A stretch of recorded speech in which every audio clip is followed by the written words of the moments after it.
मंत्री झाबर सिंह खर्रा ने केंद्र सरकार के 11 साल के विकास कार्यों की प्रदर्शनी का किया उद्घाटन। गिनाई 11 वर्ष की उपलब्धियां। नगरीय विकास एवं स्वायत्त शासन विभाग मंत्री झाबर सिंह खर्रा ने केंद्र सरकार के 11 वर्ष पूरे होने पर उनकी उपलब्धियों का बखान किया।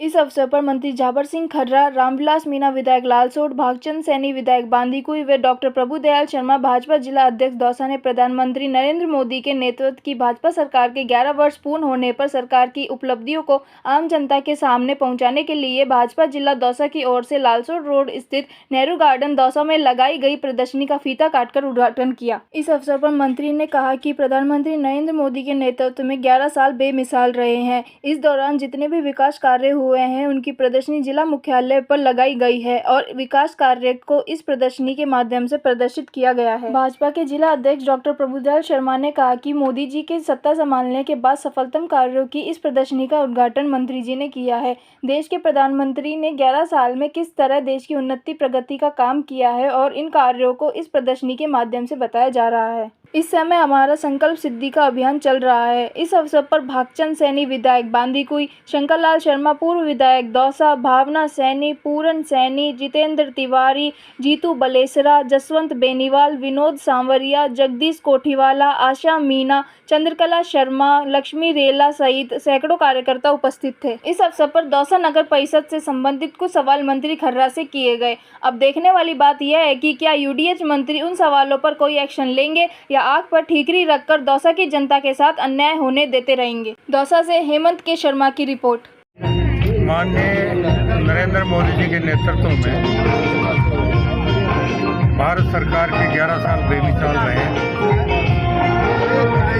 और इसी के लिए संकल्प से सिद्धि कार्यक्रम के तहत हर जिला मुख्यालय पिछले 11 साल में जो कार्य हुए उनकी प्रदर्शनी लगाई गई है और प्रत्येक क्षेत्र में उल्लेख निवृत्ति की गई है, उसका संपूर्ण विवरण इस प्रदर्शनी के माध्यम से प्रदर्शित किया। यूआईटी का गठन हो गया है, उसमें जो ज़मीन आवाप्ति का जो मुआवजा मिलेगा, जिनको ज़मीन अलॉट होनी है वो तो ज़िंदगी भर पैसा कमाएंगे। किसानों को किस अनुरूप पैसा दिया जाएगा? उनकी तो पूरी भूमि चली जाएगी। भूमि के बदले भूमि लेना चाहेंगे तो अभी हमारी जो नीति है 25% की, 20% आवासीय और 5% पानी की, उसके मुताबिक उनको भूमि के बदले भूमि दी जाएगी। और जो नगद पैसा लेना चाहेंगे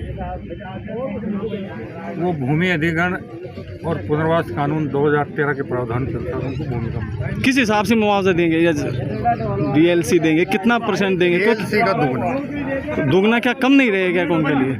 भूमि के बदले भूमि लीजिए। दौसा की फायदेमंद, दौसा की धरती पे है। दौसा की बात करें तो यहाँ पर नाला सफाई का कार्यक्रम चल रहा है वर्षों बाद में।